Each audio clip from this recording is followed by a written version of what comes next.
Почитувани, почина ценетиот познат професор Аристотел Тентов. Бог да го прости, нека му е царството небесно. Оваа вест се прошири пред неколку дена и овие две емисии ќе бидат посветени токму на Аристотел Тентов. Аристотел Тентов остави вечна трага во македонската наука. Прво, он беше професор на електрофакултетот и можам само да споделам она што јас како новинар сум го детектирал, осведоштва на други, колку прекрасен како човек, професор со огромно познавање од струката и науката.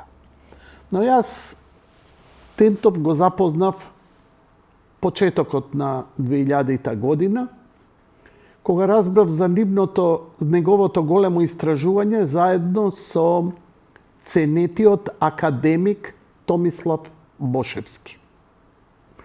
Работеа на дешифрирање на текстот, на средниот текст на каменот од Розета. Каменот од Розета се наоѓа позади мене. Тоа е многу добро познат артефакт, зачуван е во Британскиот музеј. Може би често пати велат британците многу културни добра украле, ама ако ништо друго ги заштитиле. И се прашал дали може би ќе останал заштитен каменот од Розета. Но тоа се помалку или повеќе битни работи. Битно е дека на овој камен има фараонски текст, проглас на 3 јазика. Првиот и третиот се дешифрирани, но средниот текст не. Може би некаде низ интервјуата, а околу 4 пати ми беше гостин во студиото Аристотел Тентов, и ми кажал за поривот, зошто го анализирале и се обиделе да го дешифрираат средниот текст. Трагедијата на македонскиот медиум е што првото гостување на Тентов и Бошевски не е зачувано. Никаде. Телевизијата што работев повеќе се занимаваше со лична еклектика на собственикот, одошто со реално историските, култни и значајни интервјуа кои се случуваа тамо. Не бев ја ништо заслужен, но имав платформа која беше погодна за тоа, каде што тоа беа првите подкасти каде што со часови и часови можеше да се разговара на некоја тема.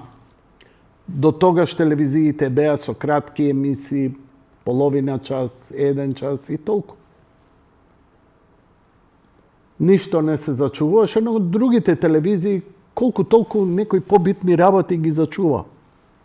Но, бидејќи знаете како, кога ќе крстиш нешто како јади бурек, и кога имаш некој лик како мене, тоа не заслужува внимание, нити па да му се обрне. И мене ми е жал. Но и Аристотел Тентов и Бошевски знаеа зошто доаѓаат од и популарна емисија и простор да ги искажат собствените ставови и истражувања.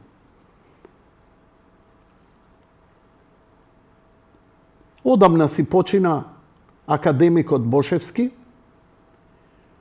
и нивното појавување кај мене во телевизија, а вечерва ќе имате шанса да го гледате првиот дел од второто гостување на Аристотел Тентов, каде детално говори како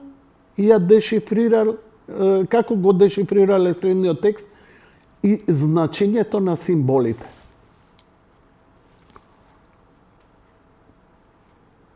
политичкиот контекст на целото тоа не можам да го пренебегнам, затоа што не можам да ги наречам со погрдни зборови, но затоа што не доликува на ликот и на делото на Тентов, сега е ова сепак емисија посветена како пиетет, но ја не можам чемерот да не го носам на подсмевот кон мене и така е. Мојот подсмевот кон мене ја го наплаќав. Но подсмевот на научен труд од двајца научници просто е спектакуларен. И денеска, оние што се Сорос, СДСМ, оние што се од кастите кои немаат никаков проблем да избришат Македонија, знамето, името, идентитет, територијални поделби, секое означување дека Македонија и македонското има некакво суштествено, историско, длабоко значење, беше напаѓано со хистерија. Денови и месеци после нивните настапи кај мене се јавува, прво се обидоа да ги омаловажат и Тентов и Бошевски. Прво вика, како они можат да дешифрираат, а не се лингвисти. Пазете, ова е некој полуприучен флипер на бургер, некој што работи на Скара, копилјак кој за 200 евро од Сорос се јавува у емисија и треба да го изблати името за да популусот не поверува дека сме наследници на нешто убаво. Као страшна работа ако ние веруваме дека не сме печурки. Значи, убедување дека сме мов, дека сме печурка, дека нешто сме никнале на скапаница и немаме никаков корен. Тентов и Бошевски се првите и единствените кои со научна методологија влегоа, и двајцата се математичари. Бошевски, особено во нуклеарната физика, и ја кога го запознав, прво му се извини, бидејќи ми беше немезис во времето на 103-ка, бидејќи он пропагираше да се изгради нуклеарна централа во Македонија за македонска енергетска независност. Ја бев преплашен од помислата и најверојатно бев и ја тогаш само шарен, но го сменив ставот кога ја запознав технологијата и ден денеска се кајам што Македонија нема своја нуклеарна централа која ќе ја направеше многу погодна за технолошки, културолошки и пред се економски развој. Фасцинантни беа тие први емисии, затоа што не беше блебетање. Знаете, оние приказни за Александар, за Олимпија, за антиката, за ова зона, кога ќе дојдеа кај мене такви типови и кога ми збореа за некакви македонски кодови, ми збореа, знаеш, као да паднале у транс и ниф им се сонило. Они имале созерцание. Каква црква, како Христос, каква религија. Они тоа, сето тоа ниф им се видело, им се сонило. Па пишуваа книги, па овдека, па паѓа унесеш, вау, па тоа е тоа и така натаму. Едноставно, како оние преваранти на Дивиот Запад, што продаваа водичка што лечи се и му кажуваа и оние пророци, гатаци, кои ти го кажуваат само она што сакаш да го слушаш. Буквално како политичар во предизборие. Ти го кажува она што сакаш да го чуеш, ти се пумпаш, гласаш за него, после тоа никому ништо. Но Тентов и Бошевски има научна методологија. Нивната научна методологија само еден човек се обидува да ја продолжи, да ја надгради. Тој човек беше гостин во моја емисија. Ова ќе биде исто повод и таа емисија да се во наредниот период да се репризира. Затоа што овде немаше керефеки. Овде немаше трансценденталност. Овде немаше ми се сонило, ми се видело, телепатски, лапнав од печурката па одлетав. Или ја имам виденија и созерцанија какви што вие смртниците немате. Мене тоа ми е интересно, екзотика, ама ја тоа не купувам, бидејќи Бог како ни дал некакви чувства за нематеријалното, но ни дал и наука која ни ги потврдува тезите. Бог и наука за мене е иста теза. Тоа се негови укажувања. И затоа цврсто верувам на сериозен, непристрасен, научен пристап и методологија. Затоа нивното дело не можеше да биде негирано. Нивното дело е научно и методолошки издржано. Без оглед што, ајде да речем, вредниве момци, ама очигледно и шилјокурани, го нарекоа тоа на Википедија, го нарекоа тоа псевдонаука.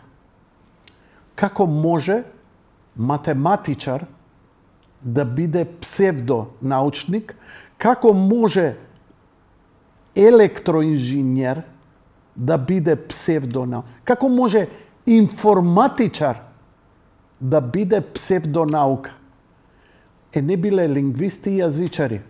Да, ги гледам нашите лектори. Не го спасија јазикот. Простете ми на цинизмот.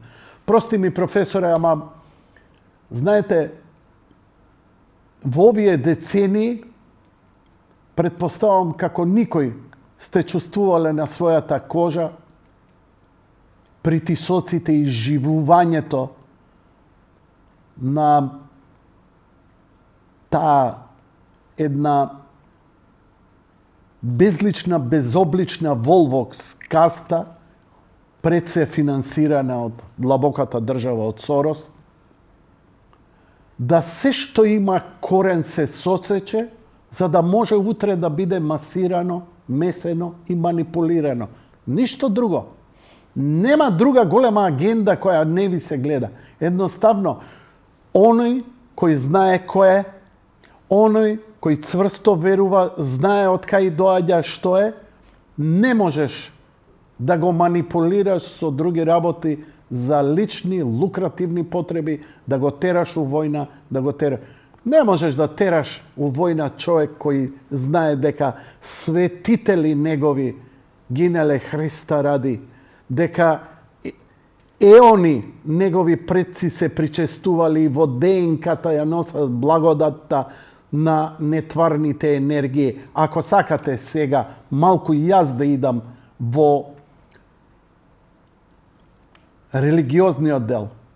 Но нивниот, ке повторам, нивната методологија, особено на Тентов, кога ја, бидејќи Бошевски веќе беше стар и ја немаше таа сила, они одржаа неколку предавања. За жал, тие предавања ги нема. Например, беа поканети во повеќе европски земји по објавувањето на овој научен труд, значи го објавија како научен труд, не како псевдонаучен труд кој го финансирал Јанко, па го отпечатил, па мафтам со негова емисија и гледате што сум направил. Не. Ова е научен труд кој го има на УКИМ. Тоа што некој не го прифаќа сега, тоа што некој го негира, тоа што научени флипери на бургери без грам образование, кои се учени само да бидат лакеи на невладините, кои треба да ги манипулираат, бидејќи он смета дека светот треба да гори затоа што сам себе се запалил. Не можеш од нив да очекуваш денеска дека ќе дојде признание, но за веки веков е направено. Дали е точно или не, ќе покаже времето.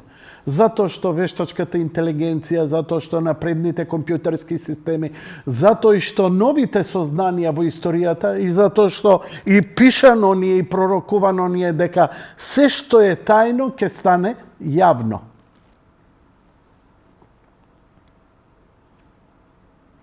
Стварно направи голема работа и оваа генерација на која он им го даде тоа, како реагираше? Реагираше, кој позитивно, кој негативно, кои дури го злоупотребија у едно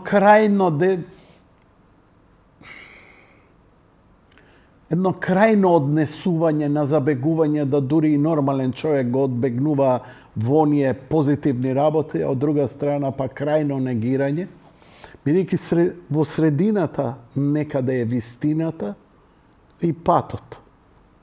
Така што јас сум во броени години, се надавам 20-30, многу се, ама броени се, веќе им се гледа крајот. И се надавам дека после моето, вашето заминување, кога сите ние со предрасуди, ароганција, препотенција, умисленост, уфилманост, радикалност или антирадикалност кон овие сознанија, ќе дојде втора, трета генерација, не нашите деца. Децата на нашите деца, значи внуците, правнуците, ќе се свртат затоа што генетскиот код ќе ги натера да истражуваат. Па од кај сум ја? 99% од македонците не знаат кои се нивните прадедовци. Ако и го знаат прадедото, не знаат ништо претходно. А за прадедото па и едва и нешто да знаат. Ние сме јадна и бедна нација која никакви записи нема, нити водела. Многу ми е мачно кога ги гледам англосаксонците, каде што кога се ги бараат своите корени, ги наоѓаат до мрачниот среден век со записи. Кај бил, што работел, кога се родил, како умрел. 1000 години наназад. Нека им го поремети некој нивниот корен да видам. Па со било какви експерименти, джендерски или било какви. Нас можат, затоа сме и подобни, затоа што не знаеме. Не интересира. Затоа што сме творба каде што сме научени. Ние не сме научени од нашето, ние сме научени партијата да мисли за нас. Не ослободила, сме мафтале со цвеќето, не изградила фабрики, ура.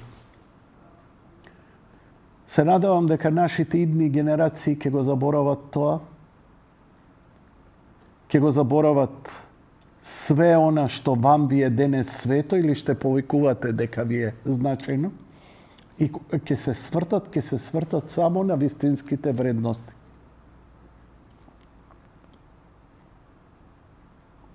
Нема да бидат тоа историските личности во кои се крстите вие денеска, било кој, туку оние кои оставиле вистинска трага. А они ќе бидат раѓани во време на вештачка интелигенција,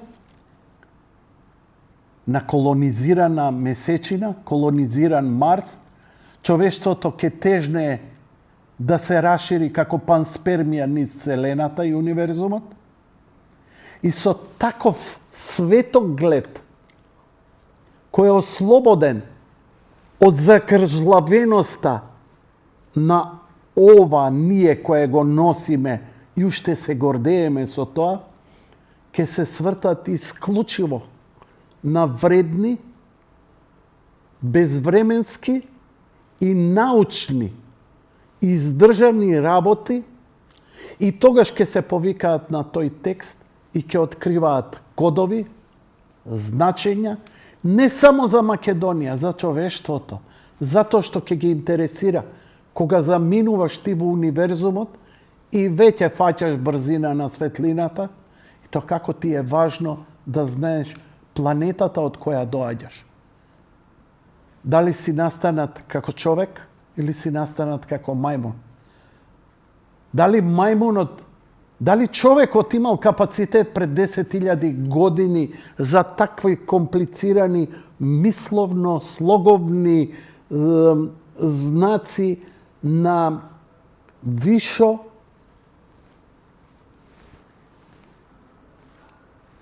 и праволиниско размислување? Не е само текстот јазик кој го читаш па превод Google, како што правиме денес. Текстот покажува мисловна, внатрешна и духовна состојба. Што значел зборот? Ние уште не можеме да разбереме. Ние стануваме од собајле пцовка, ќе излажеме, ќе се јави некој на телефон, зафатен сум сега. Незамисливо било. Дали сваќате дека незамисливо било да излажеш, да кажеш невистина или да опцуеш? Македонскиот јазик во кодот нема пцовка. Тоа е кога влеговме со балканскиве земји, присвоивме. Македонскиот јазик немал клетва, ама кога не успел да се избори, на таков начин се борел.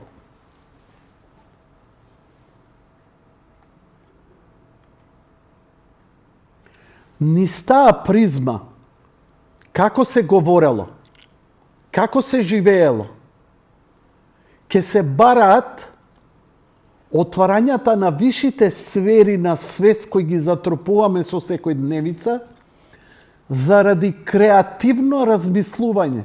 Ке рече некој, па што ми треба мене бе? Треба да патувам до Марс, треба да завршам работа.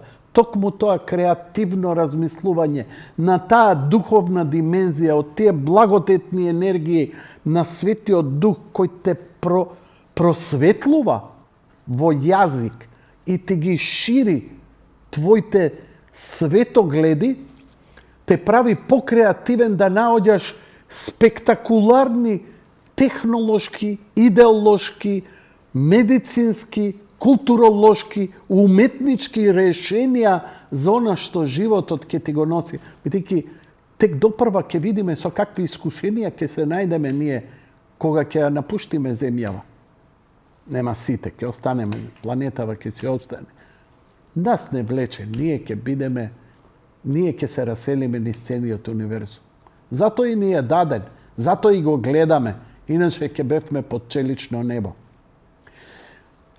Ако успеете да избегате од рамномерниот транслейт, превод на текстот, и успеете да го разберете дека цртките се и символи, и слогови, и ментална перцепција, и духовна состојба, ќе ви биде многу појасно. Ја ова импровизирам. Ова е моje акумулирано од се она што сум го слушал од други, од репризите што сум ги гледал, тоа се мои емисии, а неверојатно. Но јас сум бавен, ја не сум интелигентен како Тентов и Бошевски, ја не сум се посветил во наука, но јас сум бил мегафонот кој сакал и сум имал, ако ништо друго, сум имал добар инстинкт да препознавам добра работа и да зборам за неа. И во оваа импровизација сигурно многу грешам, но нема да направам катастрофална грешка, но единствено добро е што од 100.000 луѓе еден можеби ќе се заинтересира за некаков сегмент во некаква корелација со нешто. Тентов, атомски физичар, електро, Бошевски атомски физичар. Дали ви е јасно дека луѓе со вакви гледања имале способност да се нафрлат на декодирање и дешифрирање? Тоа покажува мозокот на научникот како поинаку работи од нас, обичните смртници. И тоа секој го може, секому му е дадено, ако се посветиш на тоа, животот го посветиш, проучуваш, работиш, било што. Ако го сакаш тоа, ако се посветиш, доживуваш невидени сфери. И вертикални, и хоризонтални. Бидејќи ние не сме само материјални битија, ние сме и духовни битија. Тоа е она што тие NGO и подсмевање се обидуваат да ви кажат. Не постои ништо друго од она што го гледаш, мирисаш и чувствуваш. Нонсенс. Тоа е лудило, тоа е патологија.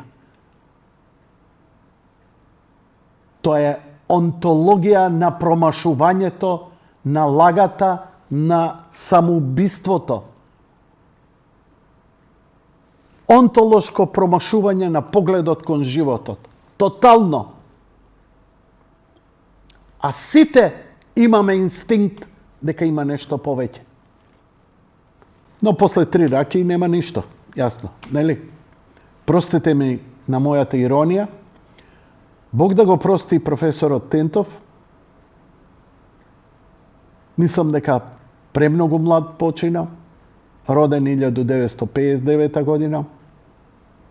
Ако ги отворите неговите биографии, тоа е препон со научни дела и трудови од областа на компјутерите, cloud storage и уште работи кои дури и јас не можам да ги разберам. Но негово сведоштво се многуте студенти кои работеа со него. Сакаше да истражува надвор од научното, го интересираше границата, надвор од тоа, да зачекори on the other side.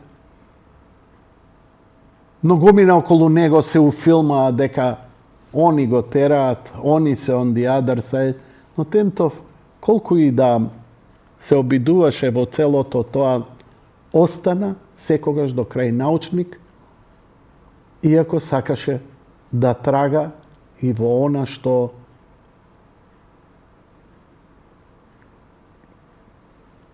е на граница на научното, па и зад тоа.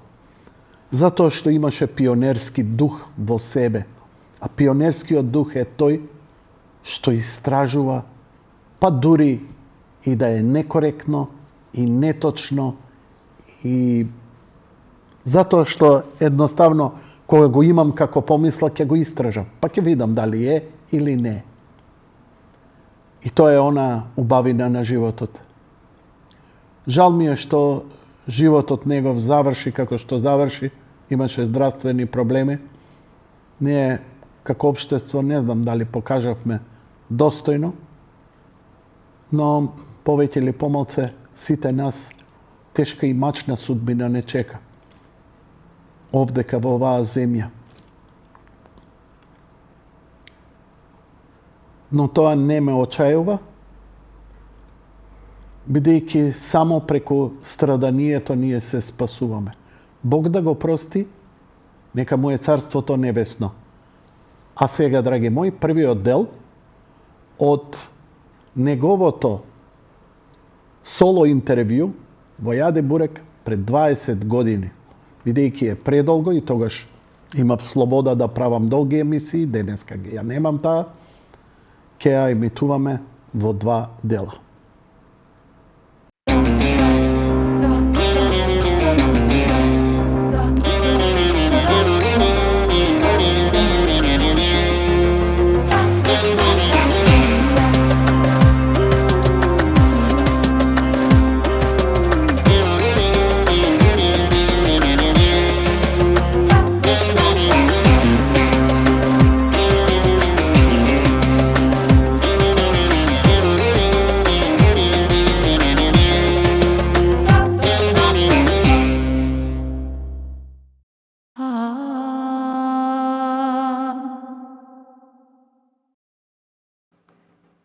Можеме подолу сега да видиме. Еве како ги нарекувале данајците. Ајде да тргнеме од десно на лево. Мопаца, Мопаца. Тоа значи дека Мопаца. на големата мајка од горниот дел жители. Значи жители на Горна Македонија или на горната земја на големата мајка. Тоа се Мопаца. Сличноста помеѓу Како Горна Македонија, како го баш Македонија горна земја на големата мајка. А Македонија зборот го врзувате со Македонија зборот е земја на големата мајка. Македонија, значи зборот на Македонија, Зборот Македонија, ако сега Македонија тргнеме да го читаме од десно на лево. Да?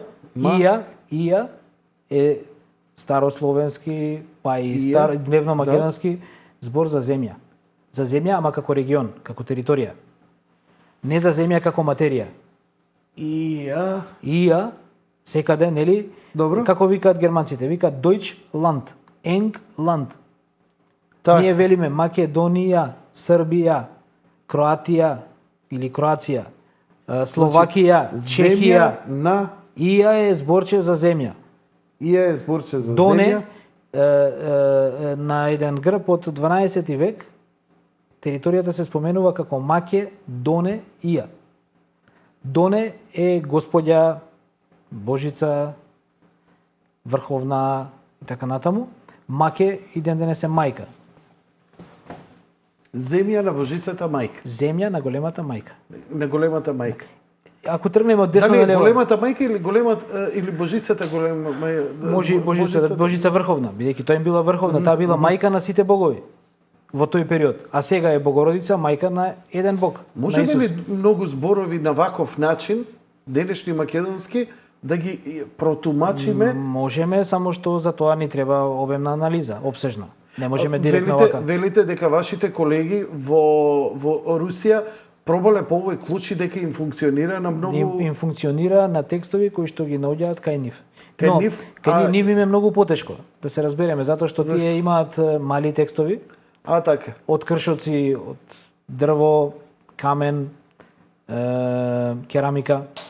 Текстовите им се кратки, потекнуваат од различни периоди и така натаму и така натаму. Имаат ли они од периоди олку назад во историјата? Имаат. Така. Ќе видиме дека и кај нас има, само што кај нас имаме еден мал проблем. А тоа е? А тоа е дека артефактите што ги наоѓаме се 2800 години пред каменот од Розета. Значи, ако од денес до каменот од Розета има 2200 години, од каменот од Розета до артефактите што кај нас се наоѓаат има уште 2800 години. Датирани се некаде 3000 години пред новата ера. А во Винча се датирани, веќе тоа никој не го спори, ако кај нас е тоа спорно, Винча никој не спори дека е 5000 години пред новата ера. Говрлево е некаде 6000 години пред новата ера. Писмото е, рече си исто. Но, еве да појдеме. Да продолжиме. Де најве е израз со кој што се опишуваат, со кој што тие ги опишуваат оние кои што на каменот се нарекуваат елини. Де најве. Да, де најве. И овде Данајците. Данајците. Тоа се данајците.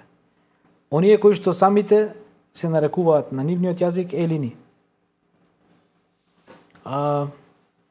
Понатаму, наоѓаме зошто третиот текст е напишан на данајски, со употреба на данајско писмо. Зошто? Па во овој збор имаме, постоела во тој период етничка заедница, фараонот си имал етничка заедница, како што ние исто така правевме Охридски договор, и тие имале таков договор, односно биле на такво цивилизацијско ниво, за да може да ги разберат најверојатно за даноци, некој да не им се буни или за да може да ги слушаат наредбите, им се обраќаат на нивниот јазик. Така. И тие имаат етничка заедница да најве на ѓупа. Тоа писмо, односно тој текст, напишан на данајско писмо, не е напишан за данајците од Балкан, напишан е за данајците од Горен Египет.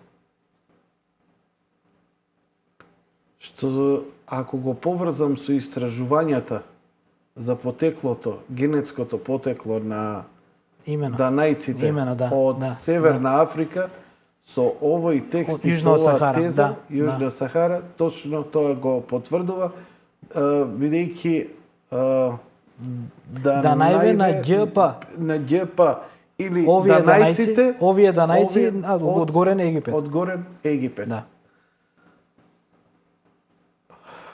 И тоа има дека, да речеме, кога ги набројува неговите предходници, кај неговиот татко не пишува дека е владетел на тие данајци, но кај неговиот дедо тоа пишува. Какви само заклучоци сега логични се наметнуваат од целово ова, да. кои можат да донесат промена севкупна на целокупната историја. И ден денес територијата што ја населуваат коптите во Египет. Така? Е во Горен Египет. Тој е Горен Египет. Горен Египет, не се мрнале. 7 милиони има. И Бутрос Гали беше представник на коптите. Еве сега жители на некои градови. И следбеници. И следбеници. Добро. Прво да тргнеме жителите на Мемфис. Тоа се овие две зборчиња. Назебо Палотој. Познато е во митологијата, а и во египтологијата, дека на Мемфис бил градот на душата на Пта, односно на младото сонце, заштитник на тој град. Градовите го добивале името према нивните заштитници. Значи, ако денеска одиме во Скопје ќе го крстиме како град на Богородица. Така. И тука постои една интересна паралела, например, подосна ќе ја кажеме, главниот град на Египет е град на Врховната Божица, односно Теба. На Македонија е Богородица, главен град, што е следбеничка на големата мајка, ама и на Москва е заштитник Богородица. Така. Да. Една многу интересна споредба, која што може да биде чиста коинциденција, не мора да биде. Ако не мора да биде? Ако не мора да биде, тоа значи дека по род сме многу поврзани. Главниот град, затоа што Врховната Божица е главна Божица, на главниот град заштитник мора да биде Врховната Божица. Ако има некој култ кон големата мајка, која што е и Врховна Божица. Заштитник на Пела, односно на Бела, е исто така големата мајка, односно Деа. Преку јазиков се докажува и поврзаноста помеѓу словенските народи. Може да се повлече паралела. Може да се повлече паралела. Ја мене ме изненади дека во Санкт Петербург е и градот на сонцето, како што е и Солун. Второто име на Солун е градот на сонцето. Мораме да направиме уште една пауза. Мора. Само уште, ако може некоја секунда само да ги кажеме затоа што е веќе 20 минути до 1 часот, а имаме уште... Не, само ова да го кажеме. Не, ќе останеме колку сакате. Не, само уште овие за градовите, па после тоа, да. Ова е интересно, ова е градот кој што бил директен повод вториот град. Ова е Назебо Палотој, тоа е на душата на Пта, палатите. Првиот град, тој е на Назебо Палотој, на душата на Пта, палатите. Така. Односно градбите. Тоа е името на Мемфис. Така. Тоа е градот на душата на Пта. Вториот град, кој што бил, да речеме, мотив за да се издаде декретот, тоа е градот кој што го освоил, градот во кој што се сокривале бунтовниците, го освоил овој фараон, односно неговата војска. Го пото Јомеве, го бидејќи е творец. Така. Тоа е на творецот градот на волците. Јомеве се волци. Јомеве се волци. Деа пото, тоа е градот на Богородица, односно Теба. Односно градот на Врховната Божица. Пото, тоа е градот од кај што потекнуваат Птоломеите, тоа е градот на почвата. А и на грчки значи тоа. Птол Емајој значи градот на Божицата на почвата. А Дју Пото, тоа е името за главниот град на Египет, во тој период тоа е Александрија. Дју Пото. Дју Пото. Главен град на Египет. Александрија, да. Александрија е во тој период. Значи тоа што би рекле столицата.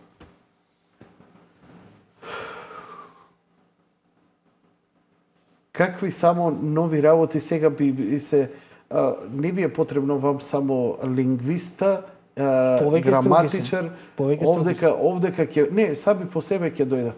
мислам дека ова дело и тоа како ќе ве надживее и вас и нас и ќе да се надеваме само да си ја завршиме прво домашната задача.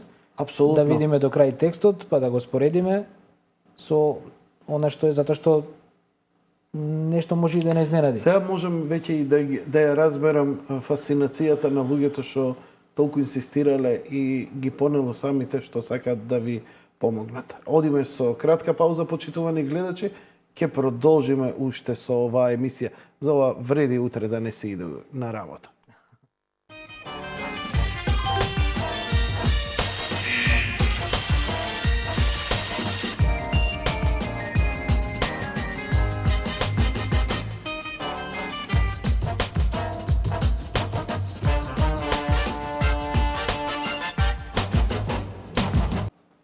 Господине Тентов, професор, на многу... Може Аристотел, не е проблем. Да, господин Аристотел, уште без господине, само Аристотел. Уште по-убаво звучи. На практичен пример, еве, многу едноставен, ние гледаме дека начинот на кој вие нели тој клуч што го применувате функционира. Како што рековте на почетокот на самава емисија. Во науката или функционира, или не функционира. Барем во нашата наука. Барем во нашата. Не може да функционира повеќе значно. Барем во делот на компјутерска техника, компјутерско инженерство и компјутерски науки. Нема повеќе значност. Збориме сепак за клуч, нели, каде што е една нели не е толку екзамен, но сепак збориме за еден клуч кој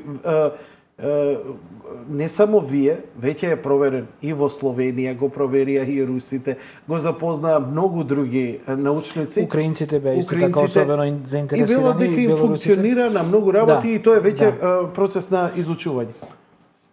Ов програма, ја ве прашав, бидејќи имав проблем, многу од имињата, например, со имињата, фасцинацијата како се нарекуваат народите со тие описи на значење и така натаму, ве прашав за моето име, Јанко. Или, ако го читаме од десно кон лево... Не, како сакате да го читаме? Или како да го читаме? Например, ако е Јанко... Јанко. Ако е Јанко, Јан значи младенче, така. Ако значи небесно. Небесно. Ако човек се праша дали е тоа така или не, треба да се повикаме, еве го Кокино. Кокино.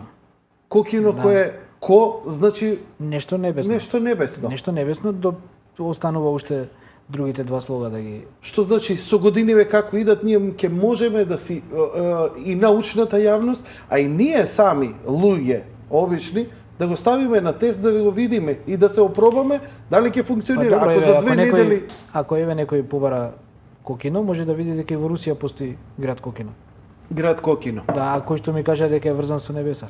Ова со... Но тоа е друга работа веќе. Инаку, за Јанко ве прашав затоа што има еден фасциниран кој се обидува да го потврди албанскиот јазик преку ова. Например, Јон на албански значи нашиот. Но добро, може. Може, да, тоа е во ред. Не се спори. Но овдека значи млад. Јан на текстот на каменот. Да. Го најдовме дека значи млад, затоа што во мислам дека беше во 5-тиот или 6-тиот ред од текстот, од демонскиот текст, стои дека тој е младенче на неговиот господар. Во оригинал е Јан господарво или господарво суа. На моменти дури и зазвучува на старословенски. Па и треба да звучи. И треба да звучи. Вака ние со добивме една забелешка од руските колеги кои што во меѓувреме го изучува она што ние го работиме и што сме го презентирале, дека тие констатираат дека јазикот кој што ние овде го наоѓаме има елементи на праславјански. И ние се сложуваме со тоа, затоа што зборовите кои што досега сме ги откриле, ние си ги проверуваме и ги побаруваме во речниците на словенските народи. Досега не постои случај да зборот кој што сме го откриле, не го најдеме во речниците на сите словенски народи. Не разбрав, извинете ми, попушти концентрацијата. Да. Што е критиката? Што била критиката? Позитивна критика. Позитивна критика нив им зазвучило тоа дека тоа е прасловенски. Прасловенски, так. Односно тие кои што имаат праславјански. Интересно, кога бевте сите зборови што ги наоѓаме, сите зборови што ги наоѓаме, ги има во сите словенски јазици досега. И тоа што во нивната современа литературна форма, што во нивните архаични говори. Дури во архаичните. Некои зборови ги останале во кај некој народ останале во архаичната форма, истиот тој збор кај некој јазик го има во денешната современа форма и така натаму. Кажете ми кажавте интересен податок во врска со словенците се интересирале бидејќи они исто така се во потрага по сопствениот. Ние бевме фасцинирани малку од тоа што го најдовме. Преведувајќи ги овие на два пати се споменува роден ден или стварање. Роден ден или стварање, односно раѓање. На царот и на таткото на царот. Зборот еднаш е во нечленувана, втор пат е во членувана форма. На роден ден значи на Вене. На роден денот на Вене. На Вене? На Вене значи... е на роден ден. На роден денот. На роден ден. На роден ден. Нечленувана форма. Нечленувана. На роден денот е на Венето. На Венето.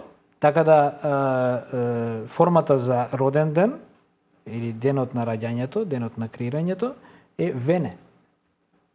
Така да понатаму се следува зборчето Венети дека е показна форма или членувана форма од творци или Венети, креатори. Творци или креатори. Добро. Односно тоа се творците или креаторите или творци В или креатори В. Ако тоа се прошири на словени, тогаш е творците на словото. Творците на словото. Словени. Тоа доправа ќе го дискутираме со колегите од Љубљана заеднички, односно од Словенија. Така Како и треба. реагираа они на овие наводи? Па тие сега, мислам, минатата недела има редовна годишна конференција кај нив, го истакнаа на тој собир и се уште нели земаат здив. Значи во најпозитивна смисла. Во најпозитивна затоа што 15 години работат на проблемот на венетите и на венетологијата. И сега за прв пат во еден друг текст се открива нешто што може да значи генерика за значењето на зборчето венети. А словените се творците на словото. Ако е ова точно, тогаш се словените творци на словото. На словото. Да. Славјани, словени. Словени. Да. Сега славјани зависи, има различни, нели, и венетите не се среќаваат со исто име, некаде ги викаат Венди, некаде Вендиш и така натаму, зависи од изговорот. Вие не изговоривте ништо, но ја овде седам и ве слушам. Ми прикажавте модел кој функционира.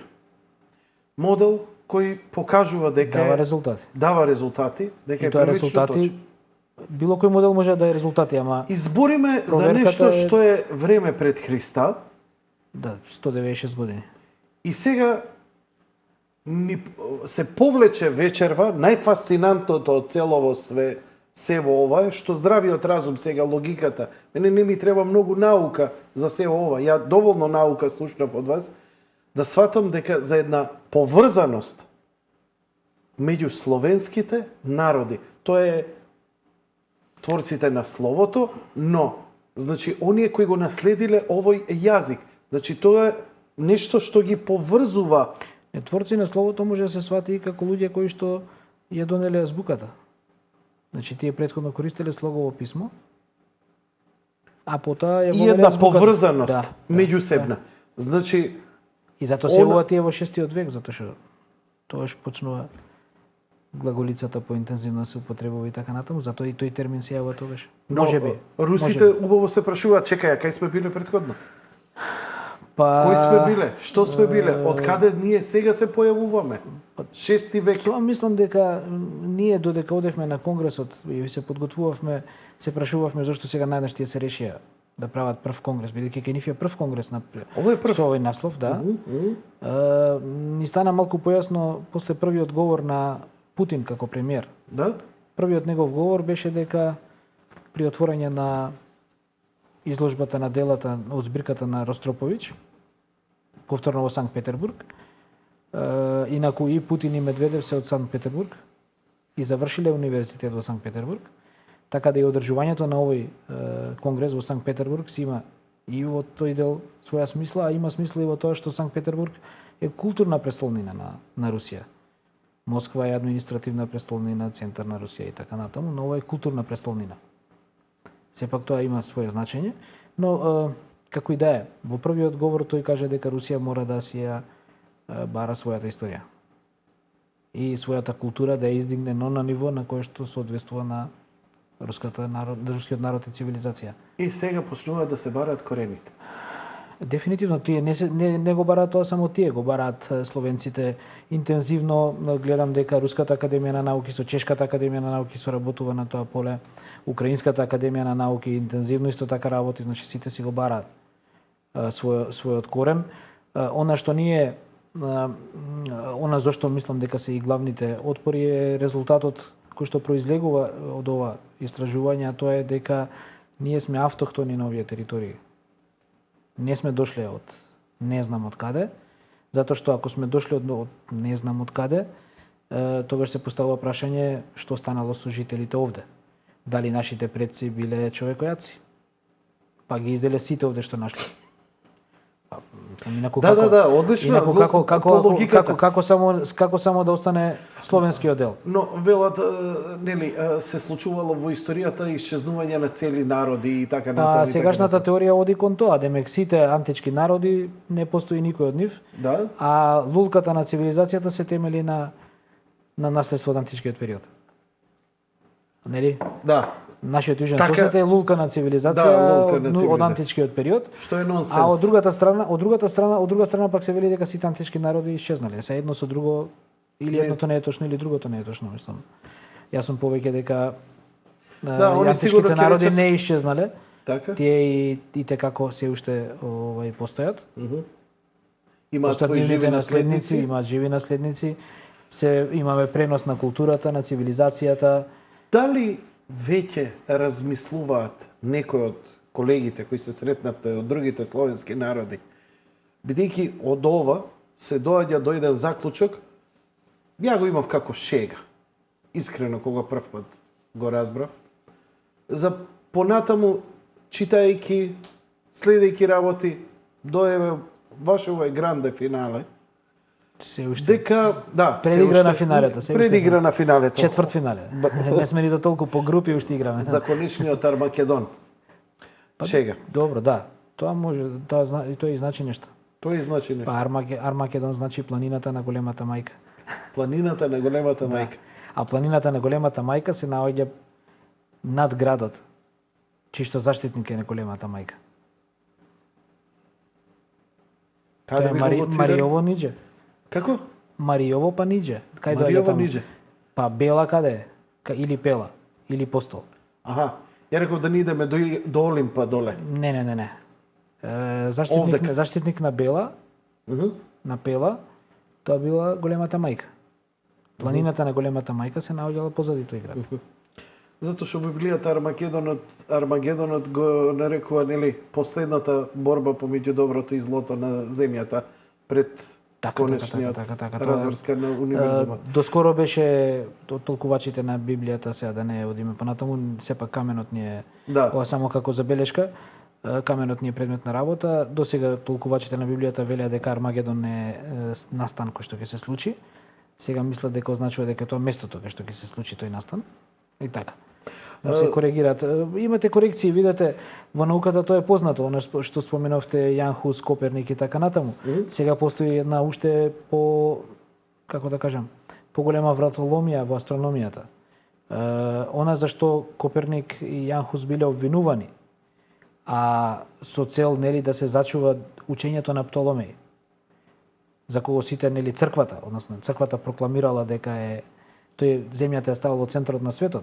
Кај современите астрономи постои сериозна тенденција за ревизија на делото на Птоломеј, во смисла дека тој ниту на сон не помислувал дека земјата е центар на вселената, туку направил едно грандиозно дело во неговото време, а тоа е дека за да може да се плови по морињата, земјата прв ја опшил со меридијани и паралели. И за да може, нели, физички сега кој меридијан каде поминува да опише, ова му биле само помошни цртежи каде што земјата во однос на различни вселенски тела ја цртал како центар на светот за да може да повлече меридијан, на пример, кај Александрија оди тој и тој меридијан, меѓутоа мора во земјата да ја стави во констелација со другите небески тела, за да може да измери тоа, физички да го измери и да го стави на карта. И сега се повеќе го величаат како родоначалник на нешто што се вика картографија. Меридијани и паралели прв воведува. Фасцинантно. Ама тоа е науката, никогаш имено не може да се прогласи да се надоврземе на каменот, дека едно решение е конечно. Апсолутно. Но моето доискажување беше дека тезата за големата преселба и миграција од негде од зад Карпатите кон овие простори, дека уствари се случувала некаква миграција, но во обратна насока. Тоа дефинитивно на Конгресот на сесијата, се извинам што упаѓаме, го апсолвирав. А нивно тврдење на колегите е дека преселба имало, да, под наплив на римјаните, затоа што никој, видете, станува збор за преселба на земјоделско население. Земјоделското население многу тешко ја напушта земјата, освен ако нема, некоја закана по неговиот живот. И колегите се сложуваат дека преселба имало, да, но од југ на север. Ако сега одиме со теоријата зад Карпатите, дефинитивно мораме да ја промениме точката на гледање. Од Киев? Киев или Москва. Има и другите словенски народи се сложуваат со оваа теза, научници? Да. Словенците работат на тезата дека тие биле цело време автохтони тука. Може ли некои документи да се најдат од овие тврдења таму што биле Може само ако некој сака да проучува, не некои тврдења, него има цело едно генетско истражување кое што мислам некаде средината на 90-тите години го прават еминентни институции од Велика Британија, меѓу кои што главно мислам Imperial College Hospital. Добро. Од Велика Британија, од Лондон. Така. Со цел да се докаже генетски дали има основа теоријата за големата преселба на народите. Се покажало дека генетски, затоа и тоа истражување не е толку широко распространето, дека генетска основа нема никаква. Дека 75 до 80% од жителите денешни кои што живеат на териториите се староселци, односно автохтони. Ако некој дошол, тоа се само 20% најмногу. На некои територии дури над 90% е автохтоноста. Према тоа истражување. Тоа е достапно, може кој сака да го види. Има и друга една работа. Фразата е добро познато дека словените дошле од зад Карпатите. Само како фраза се споменува. Материјални докази нема никакви. Длабочината на археолошките наоди на територијата од кај што би требало да дојдат словените, тоа е некаде зад Карпатите, е 60 до 80 сантиметри. Во Македонија е, не знам, ама се мери 8 до 10 метри, мислам. Што, да. А тоа со наноси кажува колку тоа, значи, години можеме да си идеме. Еден метар е, мислам, 1000 години, нешто повеќе. Се не знам, тука сум лаик да не сгрешам, па пак да не критикуваат за тие работи. Меѓутоа, од прилика таков е соодносот. И уште нешто, дека таму беше кажано, цитирам, дека европската цивилизација краде словенската, а класичен пример е грчката цивилизација која краде македонската. Тоа беше кажано на сесијата во коментирањето на што ние го презентиравме. Затоа постојат и снимени материјали. Оставам само драма да им звучи малце ова што го изговоривте, бидејќи, до овие материјали ќе се дојде лесно. Да. Најверојатно дека мене ми е драго ако ништо друго ќе се промени малку перцепцијата и респектот спрема овој народ овде како земја која во овој момент која има проблем за решавање на сопствениот идентитет, овие народи можат малце да бидат поттикнувачки. Мислам дека народот треба сам да си ја промени прво перцепцијата. Морам да коригирам, не од надвор. Морам да признам дека сте во право, затоа што верувајте ми, да не забегуваме во некоја друга крајност, еуфорија некоја. Да. Најголемите противници на ова што го говорите се токму македонци. Такви сме какви што сме, тие сме кои што сме. Треба полека да си ги наоѓаме корените. Ние ниту на сон не помислуваме дека да тврдиме дека се мора да биде македонско, но сакаме да докажеме дека ние си имаме своји корени, кои корени се многу длабоки и ние сме автохтони на овие територии. Не сме дошле од никаде. Не сме паднале од вселената некаде, ниту па некого сме изеле. Повторам. Оваа презентација може ли да остане? Дали смеам да ја користам и во натамошните емисии? Може, ние ќе ја продлабочиме, само јас уште би додал, ова веќе го апсолвиравме како жители. Она што е карактеристично за жители и денеска се употребува наставката, односно слово ци. Значи скопјанци, босанци и така натаму. Овде во тој период се употребувала наставката ца. Значи формирањето на припадноста на некои граѓани, припадници на некои религии и така натаму, се одвивала со ца. Едно назад само. Не, напред, назад, обратно насок. Така. Ова е единствено место, едно од двете места уствари, каде што содржински се разликува на што ние го добиваме од древноданескиот текст, ама пак е многу убаво на што следи заради разликата во текстот. Сега ќе објаснам. Да. Ова се 22 и 23 ред, каде што е представена во вид на наредби, неколку, начинот на кој што треба да се организира каменот и неговата околина. А што го рековте уште на самиот почеток. Така? Значи, точно е кажано, и тоа го има само во средниот текст. Затоа што средниот текст во последната наредба го нарекува како текст напишан на писмо на живите господари, тоа е текстот наменет за живите господари. И има логика да на живите господари фараонот им нареди како ќе ја уредат околината на каменот. Ако нареди на оние народи над кои што тој владее, тие не можат и да сакаат да го исполнат тоа. Затоа што има господари кои што треба да го дозволат тоа, за да некој го направи. Другите народи само плаќаат данок и слушаат наредби. Тоа е поставката секаде во светот.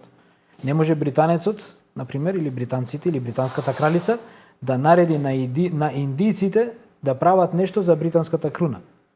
Таа наредува на своите луѓе, а тие после како ќе го организираат кои мајстори ќе бидат, например, за правење, тоа е веќе друга работа.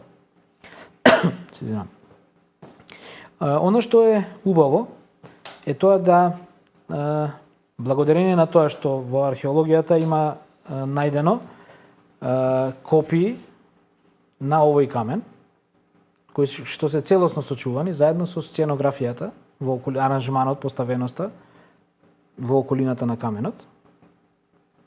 Во книгите тоа е забележано и од Британскиот музеј и од Сер Валис Бач се забележани сценографијата како е тоа направено, не само кај овој камен, него кај камењата кои што ги издавале, односно декретите, сите негови претходници. Добро. Иста е поставката.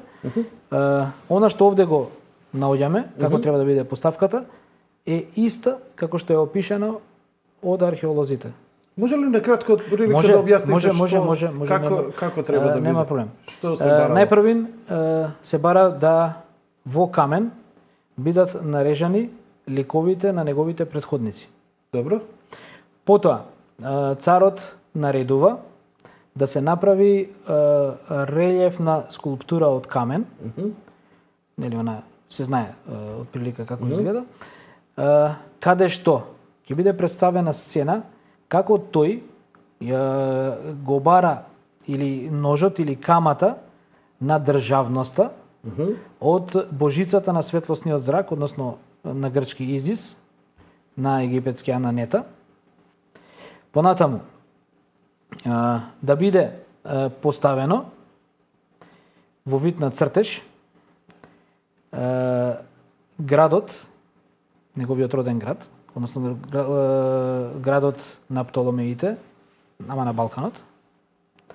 Потоа, да биде поставена биста на заштитникот на градот, каде што се наоѓаат објектите, имено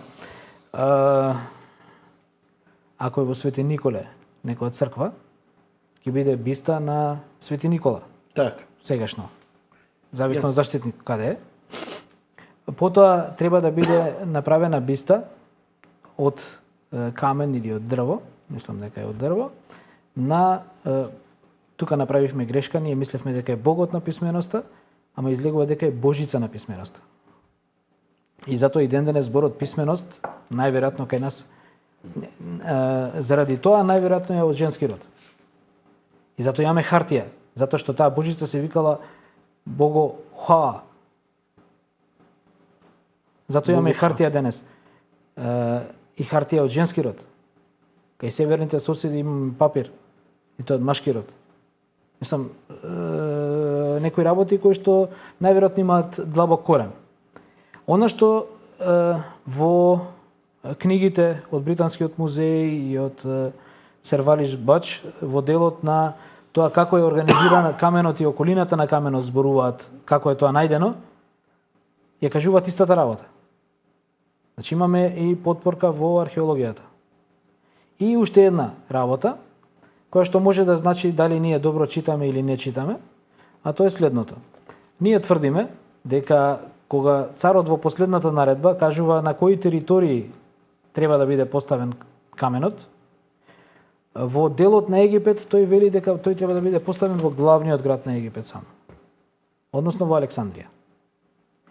Тоа значи следното. Ако некој археолог најде некоја копија од тој камен, ама сигурно да најде, во Теба, во Мемфис и така натаму, нашето читање нема да важи. Многу едноставно.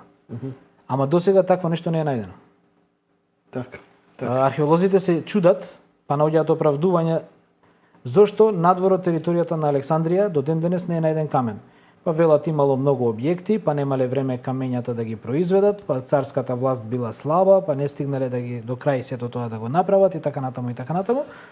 Но тоа се само оправдување зошто надвор од територијата на Александрија копија од овој декрет не е најдена.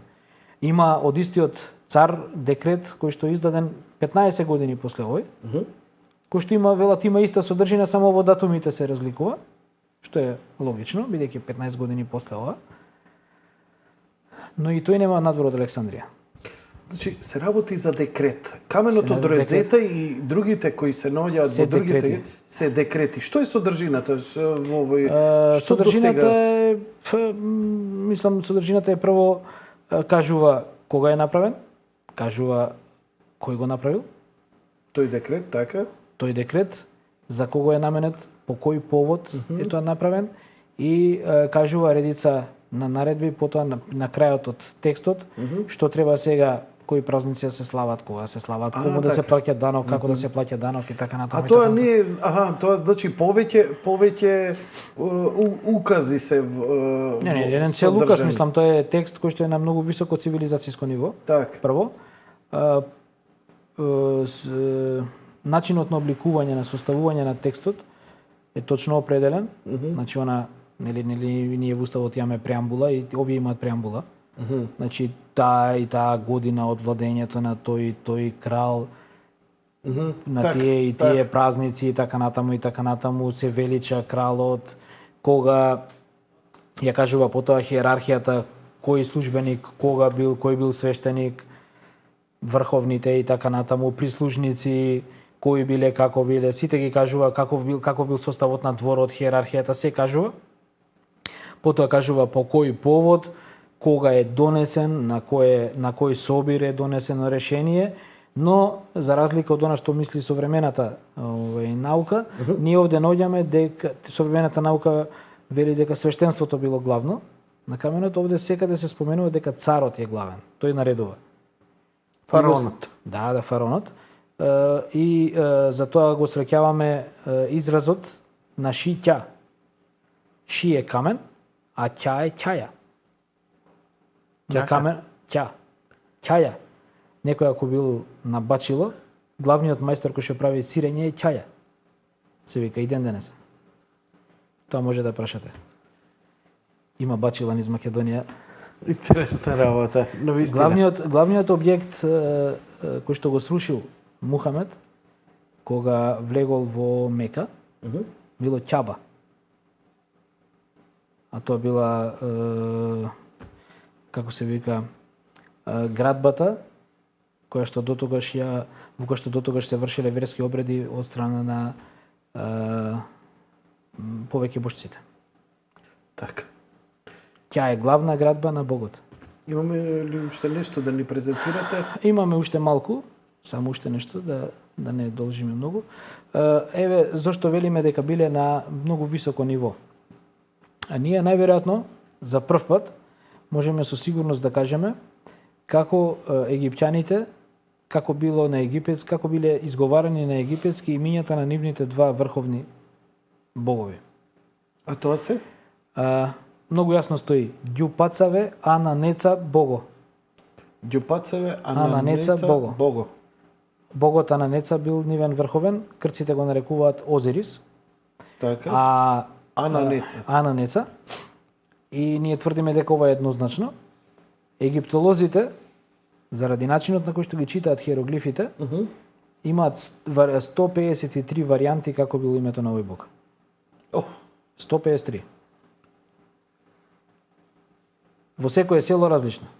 Да им испратиме по еден мейл на египтолози, малце да не се... Главниот, наспроти тврдењата на дел од нашите колеги, кои што велат дека оваа проблематика е затворена и исчитана и не треба да се отвора, главниот археолог на Египет, кој што без чиј што потпис не може ниту едно археолошко истражување да се води, барајќи го од британскиот музеј да им го вратат каменот од Розета 2006 година или 2005 година. Добро. Сега веќе резултат на тоа е дека 3 месеци каменот во Египет ќе биде однесен да стои на некоја изложба. Вели дека средниот текст, во тој текст, средниот текст на каменот од Розета никош не бил прочитан како што треба. Тој тоа го вели. Нити со него се знаеме, нити нешто сме интервенирале кај него, тоа се негови тврдења, а е многу познат египтолог. Во определени форуми во кои што учествуваат египтолози, искажуваат на главниот проблем, кој што е зашто ќе имаме најверојатно многу големи проблеми со западниот, со научниците од западниот свет. Тие и самите кажуваат дека еден дел од написите во Египет, кога ги обработуваат спрема денешната методологија, им даваат резултати кои што се апсурдни. Немаат логика. Те велат дека ако ова до крај се разработи и се покаже како точно, најверојатно и хиероглифите ќе треба да претрпат сериозно разгледување, но тоа се нивни зборови. Добро. Еве сега зашто е на големо цивилизацијско ниво. Овде велиме, а мој назеве Бого Ли. Оној кој што моите го нарекуваат Богот Ли. Богот Ананеца бил богот на обновата или богот на папирусните полиња, таму немале шуми во Египет тогаш. Папирусните полиња секоја година се обновувале. Богот Ли е богот на шумите, од таму се листопадните шуми, кои во Македонија тогаш биле доминантни. Давот бил еден од главните знаци на империјата. Неговата сестра ја прочитавме како Ананета. Ананета Бого Л-Ча. Л, ако го изфрлиме, Ча е светлосен зрак. Лъч, ама Ча е светлосен зрак. Л е она битолскиот дел. Во битолско е тоа Бого Л-Ча. Имаат и црногорците Лач микро. Не, во ред е, ама тоа е земено како цел збор. А инаку Бого Л-Ча, во Битол е Л-Ча. Во Охрид ќе биде Р-Ча. Во Скопје би требало да биде Б-Ча. Ние викаме абе кај си, битолчани велат але кај си, охриѓани и стружани велат аре кај си. Не, оној некој... Фасциниран сум, професоре. Фасциниран сум. Сега, имаме и обратно обраќање. Значи, ова е име на египетски бог, како ние го нарекуваме. Овде имаме како нашиот бог го нарекуваат египтјаните. Нааште бого Хо, а вој назеве господалто и назеве господалто на Роца. Нашиот бог, односно нашата божица Хо, онаа која што вие ја нарекувате господар и ја нарекувате господар на записите тврди, а тоа е Тот. Во египетската митологија тој им го носи писмото. И затоа знаеме дека тоа е божица на писмото, инаку погрешно во првиот дел, нормално, во првичниот материјал, ние заради она знакче кој што ни заличи на копје, мислевме дека тоа е богот на војната. А тоа е перце. Во суштина. Перце за пишување. Перце за пишување. После тоа свативме од кога го најдовме овој напис. Инаку богот на војната е богот Ѓа. Дали од таму оди ѓавол, тоа е друга работа. А дали од таму иде ѓаволот? Не знам. Тоа е веќе друга работа, тоа лингвистите треба да... Еве го делот каде што тој тврди према нас дека е во главниот град на Египет. Вој наице на Аѓупото, значи во вашиот... Вој наице на Аѓупото? Во вашиот најценет главен град, главниот град на Египет. А, така, со пиетет им се обраќа. Да. Вој наице, вашите најценети, на Синајот сите објекти. На Синајот? Да, на Синајо. Вој наице, бого на Вејо, Јо или Чо на Тнани. Овде има една фасцинантна работа, која што ние не ја знаевме, на Тнани, викаме, предпоставивме дека некоја територија која што денес е на Танија. Сосема случајно дојдовме во контакт со еден постар господин од Израел и не знам зошто во рамките на разговорот кога зборувавме за каменот, викам добро, дали ви е познато зборчето на Тнани, вас што ви значи? Дали нешто ви значи на хебрејски? Викам, млад господине, тоа и на најмалиот хебреец му значи нешто многу. На Тнани на хебрејски значи ветената земја, онаа земја која што ни даде Господ, тоа е Израел. А во тој период Птоломеите владееле со Израел. Со Израел. Со таа територија. Таа била гранична територија меѓу Птоломеите и Селеукидите. Што уште еден доказ за дека тумачењава се... Дека нешто сме потрефиле. Еве го два наоди на територија на Македонија. Ево ова, на територија на Македонија. Еден е надпис над чешма. Во е богово. Водата богово. Водата припаѓа на богот Во. Тоа е првиот ред. Добро. Во е нарото, а ја напи вашиот народ да пие од неа. Да пие. Да. Благословен е. Па на кладенец, мислам дека е сосема прикладен текст. Инаку ова плочен над кладенец. Како што читам, ова е напишано на стена. Да. Значи вдлавено во стена во реонот на Кокино и датира 3000 години пред Христа. Пред Христа. Да. Толку. И една камен Гердан, еден од 10 камења што се откриени. Камен Гердан, тоа е оној воденички камен? Не, камен Гердан, малечки каменчиња. А, малечки каменчиња. Од црн гранит, како пишувале на тоа не знам технологијата. Меѓутоа еве го. На гранит пишувале. Да. Од гранит јас ги гледав тие. Тоа е многу тврд. Па и каменот од Розета е на граните. Напишан. Везеле тие тоа беше. Така бил изразот. Везеле. Да. Еве го. Бо најој на Данаја, најдобрата душа на данајците, и на Гино, врховниот бог, оној кој што гледа се. Овој знак овде го имаме како нели триаголник и око. И око. Во хиероглифот кој што соодветствува на името на богота на Неца во хиероглифскиот дел. Оној кој што гледа се. Оној кој што гледа се, а на Неца. Да, нашиот бог врховен, богот Дзе, второто име му е оној кој што гледа се. Богот Дзе. Затоа и велиме ние на малите деца Дзе, тоа значи те гледам. Те гледам. Да. Дзе, те видов. Да, те видов. Да, па нели кога ќе го погледнеш, така, ствари му викаш Дзе. Ова е еден наш обид да нашата методологија ја употребиме за она што зборувавме. На еден напис од Винча. Еве го тој напис. Тоа е вие го имате нацртано и предметот од Винча. Превзедовме од материјалите од Радива Епешич. Значи дали функционира? Ете го насловот во самата чинија. Пардон, се извинувам. Еве ја чинијата. Еве го Насловот натре го има, го зголемуваме. Го Се зголемуваме. во суи во Бого. Или Се во својот Бог. се е во својот Бог. Или веруваме во својот Бог, во нивниот Бог. Нивното тумачење што е? Она што го предлага Радивој Пешич за истиот овој текст е ШМРТП. ШМРТП. Да. И што значи ШМРТП? Не знам. Не знае ни он. Не знае. Али Иако, тој се обидува овие знаци, иако за нас гледаме дека има ротации кои што значуваат се и су на истиот знак, дека мора да биде слогово да се чита, тој се обидува тоа да го потолкува буквено. Како еден знак, еден глас. Предпоставувам многу се нервозни вашите колеги од Србија кога им излеговте со сите овие. Не, напротив. Првично така реагира, после тоа ни придоа со замолница дека би било добро заедно да почнеме да работиме. Ке прифатите? А зашто да не? Браво. Мислам, Еден научник така и треба да постапува. А зашто да не?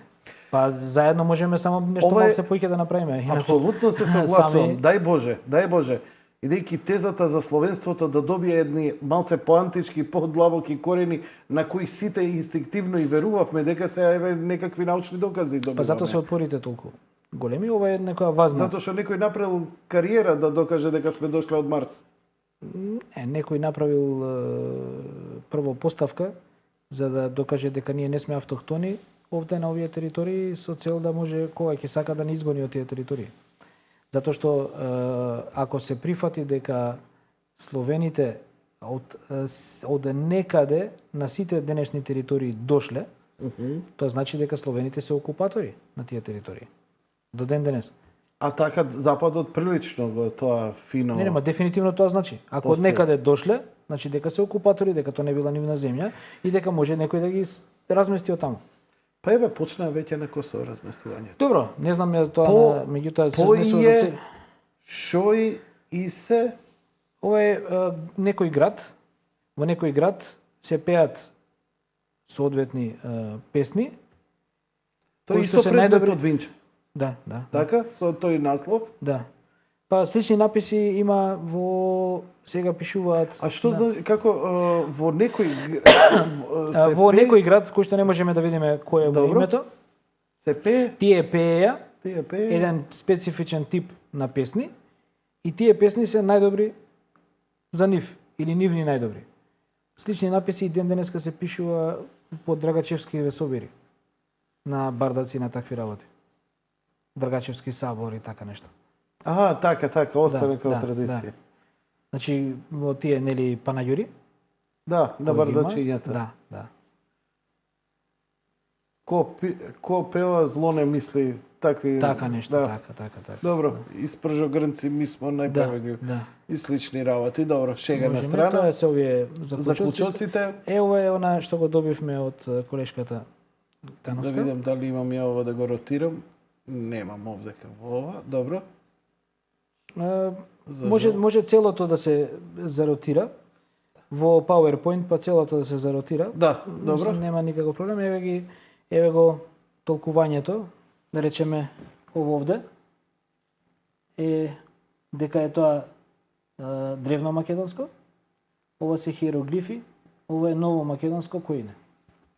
Како? Ново македонско коине. Коин? За древно данајскиот, тоа се зборови на Шамполион. И ова беше презентацијата. Може да се заврти сега, на крај на последниот слайд, па да биде појасно малку. Сега каде е ротирање? Лејаут, ако може.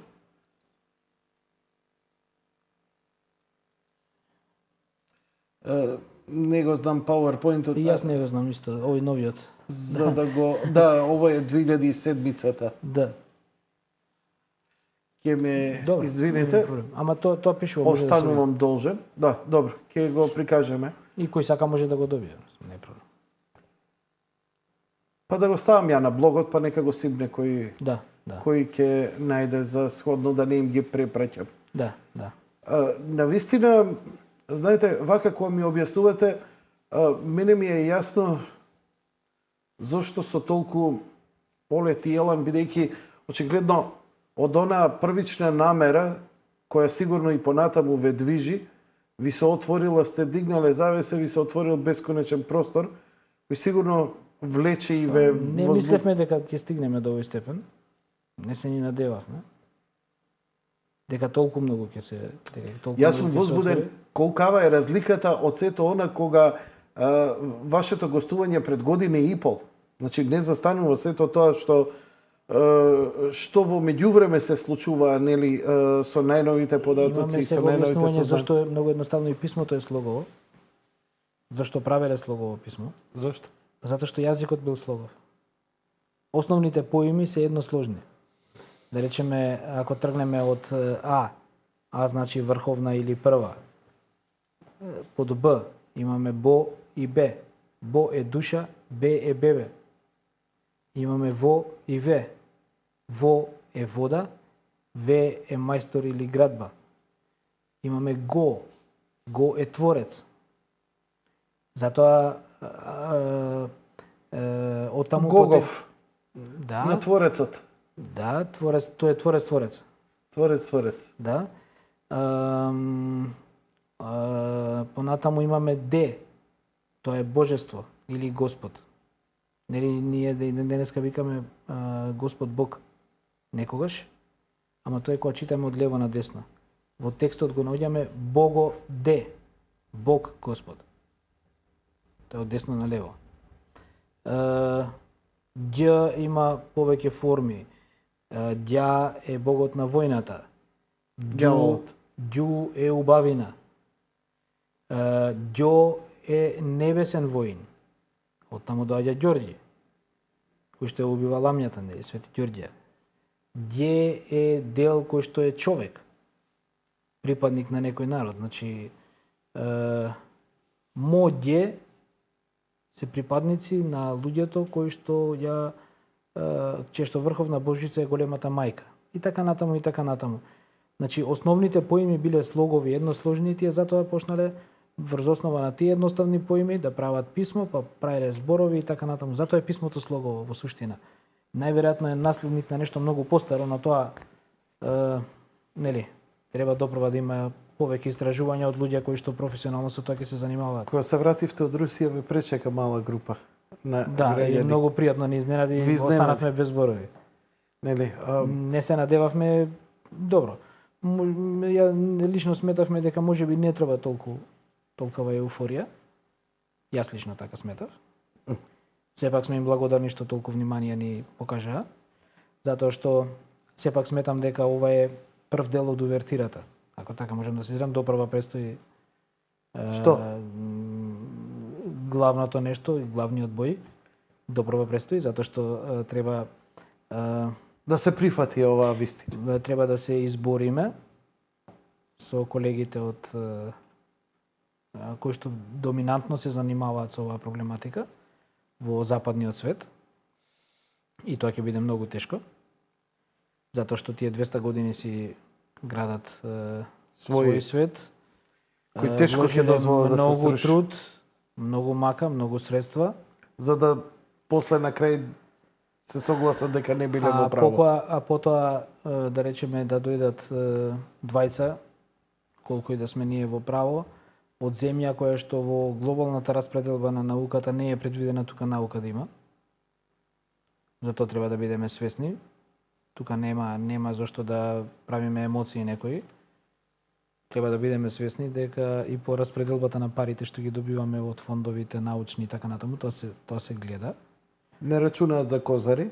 Не, ние самите тоа се рачунаме. Се зависи од нас, јас не ги кривам нив, мислам дека ние сме најкриви. Затоа што ако некој со ова се задоволува, и уште повеќе главните критики е дека ние нема што да мислиме, луѓето 200 години тоа го развивали и нема што повеќе да се мисли. Нели, тоа се главните аргументи на нашите критичари. Затоа и меѓу другото доаѓаме до овде. Ние не велиме дека науката е играрија и дека може тоа со волшебно стапче да се прави, ама понекогаш е потребно и убаво е кога човек сам нешто ќе направи. Почнавте еден процес и мислам дека не може веќе да застане. Се надевам. Не може да се не може да се ја не верувам дека ќе може ова да се пикне под тепих. Имате поддршка и од Македонската православна црква, каде на нивниот сајт веќе е линкувано вашето дело. Да, меѓу првите го линкуваат, затоа им благодарам особено да, там. Очигледно време е да се направи една сериозна веб страна со овие веќе сме на пат. Да. Ве молам, контактирајте ме кој ќе биде да ја презентирам. Не, имаме ние веќе веб страна. Да, јас знам. Само... Па еве, да речеме колку владе интерес, само да не аудиториумот малце да го заинтересираме. Во последниве 4 месеци, односно од 2 мај, од 2 февруари се извинам, кога ставивме мерач на интересот, на обраќањата кон страницата, имаме 24.000 превземања. На материјалот. Материјалот. Да. 24.000 до 24.300 до денес, изутрина. Особено ме радува фактот што во последните месец дена се зачестени симнувањата од светски значајните универзитети, како Кембридж, Оксфорд, Британскиот музеј, Универзитетот од Чикаго, кои што особено работат во... Гледам дека долго трае овој процес, бидејќи овие ваши истражувања беа испратени во Америка и така натаму. Ова бавно ќе трае верификацијата и признавањето на вашиот... Се надам нема да трае колку што им требало да го признаат Шамполион. Шамполион го објавува своето дело некаде 1822-1828, признанието доаѓа 1858. Да сме здрави и живи ќе Да сме живи и здрави и на есен ќе ве поканам кога ќе го објавите делото да го презентираме. Нема проблем, целиот текст се надевам дека првично, со тоа што се уште размислуваме дали само така да го објавиме или да направиме и дополнителна анализа колку тоа се поклопува со... Макар да досега првично резултатите ни кажуваат дека тоа се вклопува дури и повеќе него што ние се надевавме. Кога подписи ќе може студенти ваши да земат? Утре во 11. Секој ден од 11 до 11:30, 12. Господин Тетов, 1:45. Мислам дека е време да... Ке стигнете и да се наспиете и утре во 11 подписи за студентите. Нели? Како беше она и редента никад не спава.